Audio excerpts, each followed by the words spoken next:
education. So today I'm going to be making an educational video to talk about what I've learned in my 4 years of stacking. For any beginners out there, if you're looking to get into gold or silver stacking, or maybe both. A lot of people like both. You know, even if you're a silver stacker, you might want a little gold. If you're a gold stacker, you might want a little silver. I stopped stacking silver, but I still have some, and I still will stack a little, but I'm trying to move mostly to gold just because of my storage issues. So when I started out, you know, I did a lot of research, and this is the coin that I was recommended to buy, the American Gold Eagle. And if you're living in the United States, this is the most liquid coin, the best coin to buy.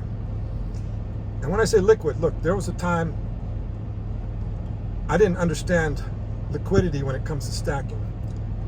I remember making a comment. Someone said, you know, that coin is more liquid, or I don't know what exactly it was, but I was like, all gold is liquid, which is true. All gold is liquid. You could sell all gold, but the liquidity varies from coin to coin.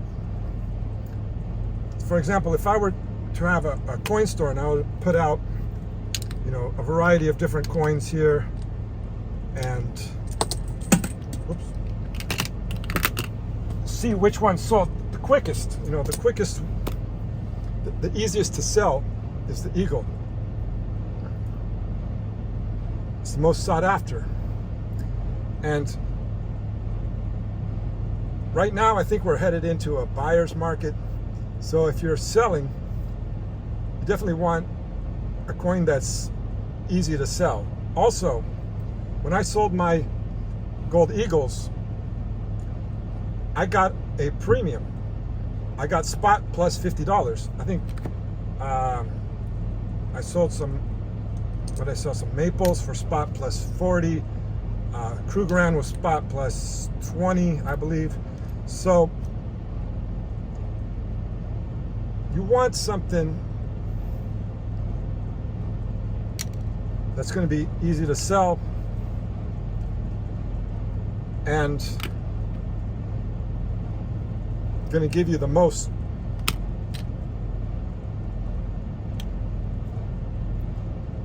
money when you sell it. All right, so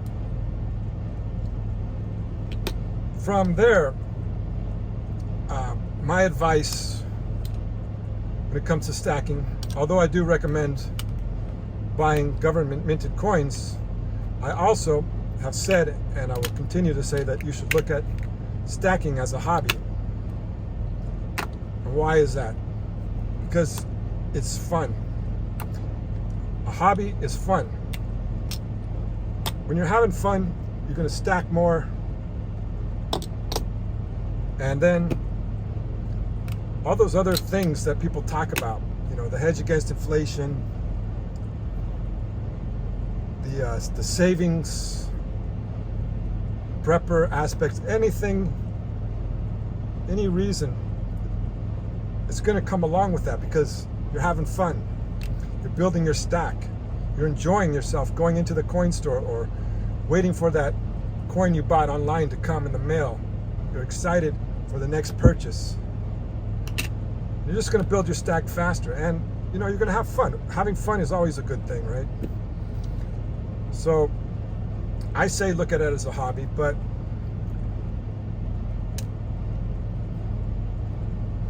that's up to you.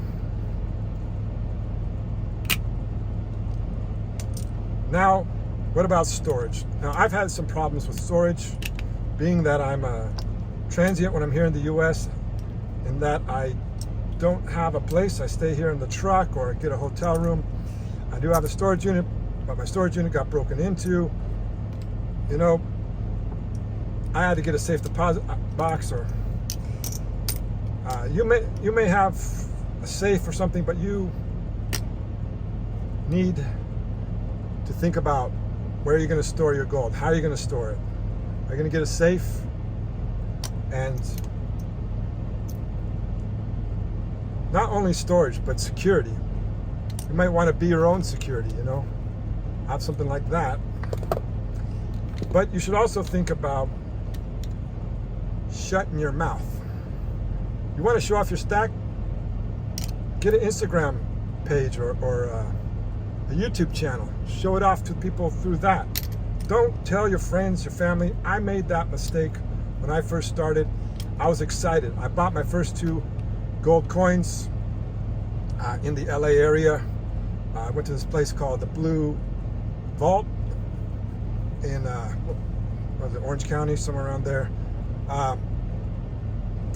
And since I grew up in the LA area, I have friends and family that are still there. So I went over to a friend's house, and I was so excited, I showed him my gold coins. Now, that friend is someone I trust 100%. 100% I trust him. But never underestimate what desperation could do to somebody. You get into a desperate situation, you might start thinking about doing something that you would never do, like stealing from a friend. So keep your mouth shut. Don't tell anybody. And in fact, my friend who I showed my gold coins to, when I was showing him my gold coins, I happened to remember that we were at a gun show and he bought a silver round. And at the time I had no understanding. I didn't understand why he was buying this silver round. But I remembered it and I asked him, hey, didn't you have some silver? And it turns out he was a stacker, but he kept his mouth shut. Eventually he did sell his stack to get money, I think to buy his house or whatever it was. But keep your mouth shut. You never know. You never know what,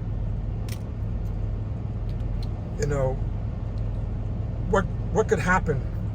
Even if your friend is very trustworthy, they may tell a coworker, for example. I know I had a friend, I told him about my stack, that I was into gold and silver stacking. And he told me, oh, I had a coworker friend who was into that. Like he had a vault, and I started thinking, like, dude, he just let some information slip. Like if I was so inclined, I could like go. I knew where he worked. I could go, maybe like try and get some more information. Oh yeah, that dude. Like what was his name? Like I don't know. Like just start like trying to get a little bit of information out, and then, because I know where he works, maybe go over there, follow him home or something, So even though they might be trustworthy, they might talk, say something to the wrong person, it gets in the wrong ear. Just best to keep your mouth shut. Now, when it comes to selling, I made a video on buying and selling the best states. You may live in a state where they may have certain laws like taxes and stuff like that. But do you really want to travel to sell? You may want to sell a little at a time. Depends on your situation. But that is the last, well, actually, I can't say that. There might come a time when you want to sell some like I did, but keep on stacking. So you might like do a little investigating, find out, and be careful, because I sold some silver to my LCS, which is a pawn shop / coin store, and they did the pawn shop thing. I had a tube of Eagles. It was in my truck, so it was vibrating, and the coins rubbed against the side of the tube and made a mark on the tube where they were rubbing against it, right? And so the guy took the tube, just like normally in the pawn shop, they always will find something. Oh, it's got a scratch. Always they'll talk crap about your whatever you bring in, right? So he's like, oh, looks like it's got some water damage. I can only give you spot. Now I had bought my Eagles back in the day. The spot price was like at $14. I think I bought them for $17. So selling for $21, I'm like, yeah, I'm still making a profit, but I should have just walked right out. So do some investigating. Don't be too eager to sell. Know when you're getting a good price, and be prepared to just walk out the door if they give you a bad price. If they do something like that, something slimy like, oh, it's got some water damage, walk the hell out. So what else is there to know about stacking? buying, selling, storing, having fun. That to me is what it's all about. Keeping your mouth shut and keep on stacking.